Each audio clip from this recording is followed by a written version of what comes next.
Bonjour à tous, ici un petit exercice sympathique de dénombrement. Nous avons 7 points ici dessinés sur ce plan et on doit dénombrer, on doit calculer le nombre de triangles possibles. Le nombre de triangles possibles, je vous en donne un par exemple, ça peut être le triangle CED. À votre avis, est-ce que si je dis le triangle CED, c'est le même que le triangle DEC? Bien sûr que oui. Donc l'ordre ici ne compte pas. Il n'y a pas la notion d'ordre.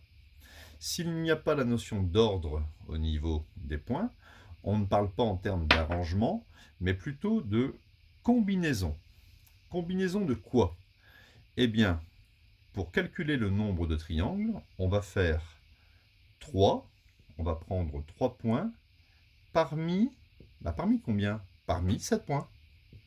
3 points parmi 7, que je vais noter comme ça, 3 parmi 7.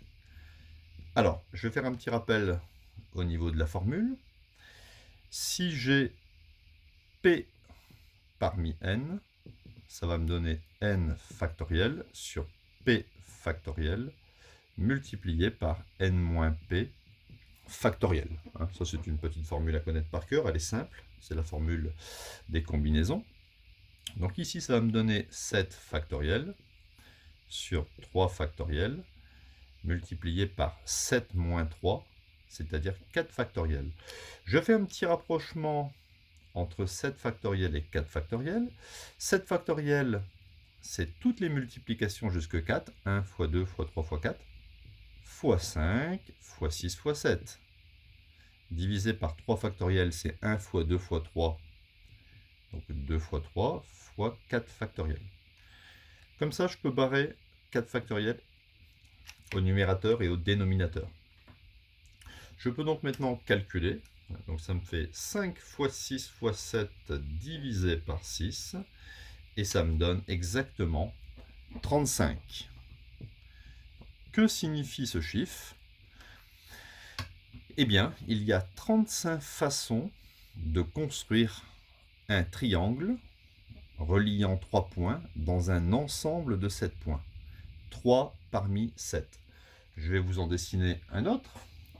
On pourrait avoir par exemple le triangle CGE ou le triangle ABF. Vous voyez, il y en a au total 35. Ça sert à ça le dénombrement. On ne va pas s'amuser à tout dessiner.